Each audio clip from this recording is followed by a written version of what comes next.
audience, I want you to meet retired Lieutenant Brian Murphy. He was the first officer to respond to the Sikh temple massacre in Oak Creek and was shot 15 times. His fellow officer who was standing next to him, Sam Linda.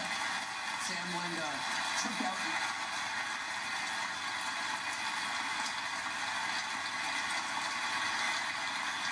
Great.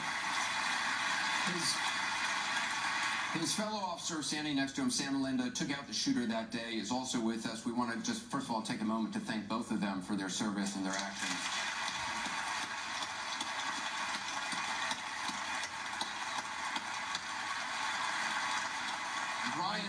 Brian has a question for you tonight. He says he likes Governor Kasich, but he's still undecided. So, Brian?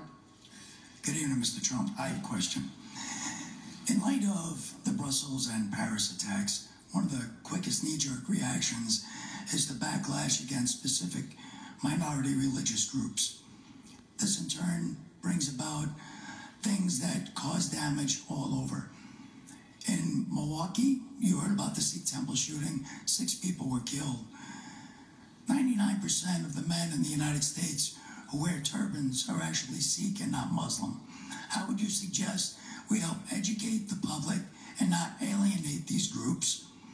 And at the same time, how do we protect the constitutional rights of minority groups like the Muslim, Sikh, Hindu, and Jews while still addressing radical Islamization?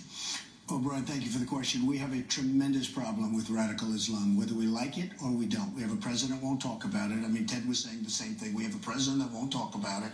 Why he won't talk about it, perhaps only he knows. But it's a disgrace what's going on. We have a serious, serious problem. And when I called for a temporary ban, I thought that was a very bad thing for me to do politically, but I felt I should do it. And I didn't know that I would go up in the poll as opposed to down. I did that because I really felt there had to be something done.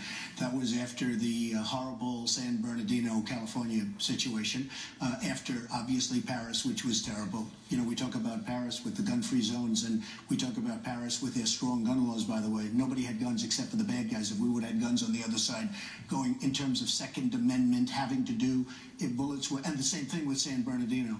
If bullets were going in the opposite direction, you wouldn't have had the problems that you had in those 2 places, that I can tell you. So I think we have to be extremely careful with our Second Amendment, and we have to cherish our Second Amendment, very important.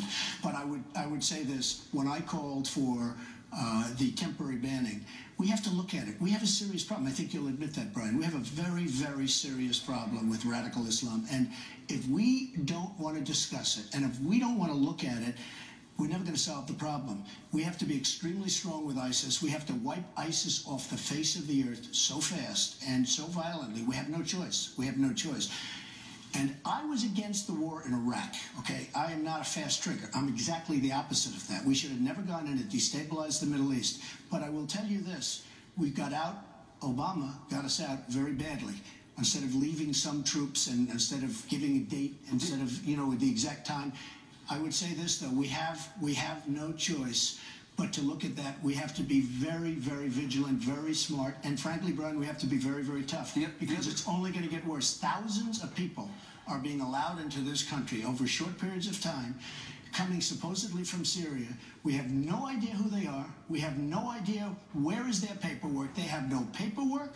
They have no identification. They're coming into this country, and it's going to be a big, big problem. The other, though, part of Lieutenant Murphy's question was about protecting the rights of minority groups, of Muslims, of Sikhs, of Jews, and others inside the United States. I want to do that also, and I do want to do that. But at the same time, we have to recognize we have a serious problem. Well, let me follow up on that. You said you had agreed the other day, I think you said you agreed with Senator Ted Cruz's proposal in the wake of the Brussels attacks that law enforcement should, and I quote, patrol and secure Muslim neighborhoods before they become radicalized. I talked to him about this in the last